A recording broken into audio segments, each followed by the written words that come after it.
दान वह नहीं जो थाली से दिया जाए, दान वह है जो दिल से दिया जाए, और जो अपने अभाव में भी किसी को दे, वह दान ईश्वर के सबसे करीब होता है। नमस्कार मित्रों, मैं हूं आपकी दोस्त संतोष मालविया और आप सुन रहे हैं कहानियों की दुनिया, कभी प्रेरणा कभी भावना।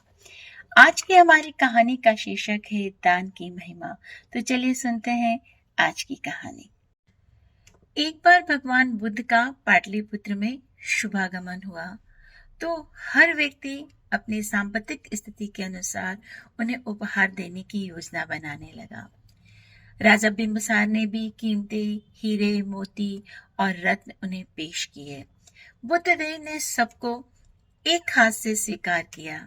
इसके बाद मंत्रियों, सेठों, साहूकारों ने भी अपने अपने उपहार उन्हें अर्पित किए और बुद्धदेव ने उन सब के उपहार को भी एक हाथ से स्वीकार किया। इतने में एक बूढ़ी अम्मा लाठी टेकते हुए वहां आई और बुद्धदेव को प्रणाम करके बोली, भगवान, जिस समय आपके आने का समाचार मुझे मिला उस समय मैं अनार खा रही थी। मेरे पास कोई दूसरी चीज नहीं है और यही कारण है कि मैं इस आधे खाए हुए अनार को आपको देने के लिए लेकर आई हूँ। यदि आप मेरी इस तुच्छ भेंट को स्वीकार करें तो मैं अपने आप को सौभाग्यशाली समझूंगी। भगवान बुद्ध ने दोनों हाथ सामने कर वह फल ग्रहण किया। राजा बिंबिसार ने जब यह देखा तो उन्होंने बुद्धदेव से कहा, भगवान क्षमा करें, एक प्रश्न पूछना चाहता हूँ।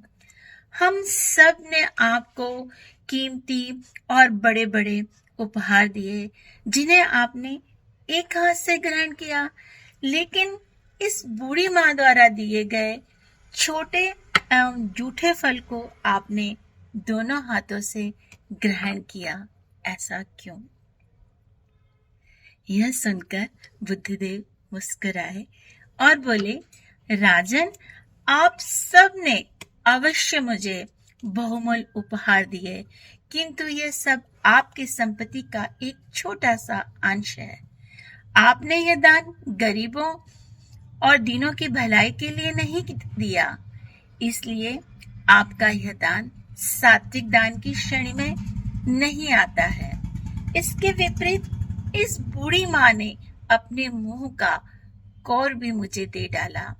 भले ही ये बूढ़ी माँ निर्धन है, लेकिन इन्हें संपत्ति की कोई लालसा नहीं है।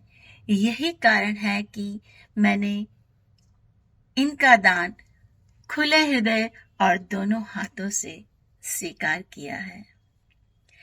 दोस्तों, ये कहानी हमें यह शिक्षा देती है, दान का मूल्य वस्तु से नहीं, भावना से होता है। जो थोड़े में से भी दिल से दिया जाए, वही दान सबसे बड़ा दान होता है। ईश्वर और महापुरुष संपत्ति नहीं, समर्पण और नियत देखते हैं। तो मित्रों, अगर मेरी ये कहानी आपके दिल को छू गई हो या आपकी रूह तक कोई सरसराहट पहुंची हो तो कृपया इसे लाइक करें, शेयर करें और चैनल को सब्सक्राइब करें। मैं फिर लौटूंगी कहानियों की दुनिया में, कभी प्रेरणा बनकर तो कभी भावना बनकर। धन्यवाद।